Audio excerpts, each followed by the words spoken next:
جو بندہ یہ چاہتا ہے کہ اللہ تعالیٰ مجھے رزق عطا فرمائے، میرے تمام بگڑے کام سنور جائیں، میری حاجات پوری ہو جائے، تو چند منٹ آپ نے صبح کے وقت اس سورت مبارکہ کو پڑھنا ہے۔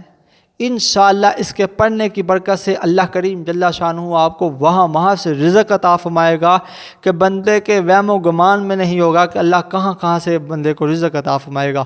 اس دن اس سورت مبارکہ پڑھنے کی برکت سے اللہ تعالیٰ اس کے تمام بگڑے کام سنوار دے گا، اس کی تمام حاجات پوری ہو جائے گی۔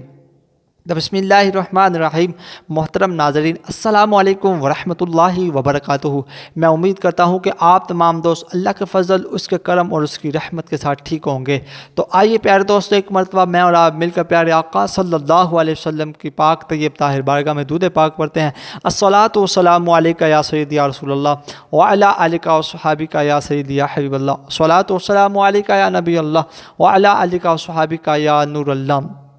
آپ طرح لوگوں کے پاس گئے ہیں اور کوئی بات نہیں بن رہی، اب آپ نے یہ وظیفہ کر کے دیکھنا ہے، آزمانا ہے۔ یہ مجرب وظیفہ ہے، بزرگوں کا بتایا ہوا وظیفہ ہے، قرآنی وظیفہ ہے، قرآن پاک کا یہ وظیفہ ہے۔ تو انشاءاللہ اس کے کرنے کی برکت سے اللہ کریم جل شانہ آپ کو رزق حلال عطا فرمائے گا۔ تو میں سب کے لیے دعا کرتا ہوں کہ اے مالک مولا عز و جل، جو لوگ بے روزگار ہیں اللہ انہیں رزق حلال عطا فرما، جن کا کاروبار نہیں اللہ انہیں کاروبار عطا فرما، اللہ جو تنگ دست ہیں ان کی تنگ دستیوں کو دور فرما، جو لوگ بیمار ہیں سب کو شفا عطا فرما۔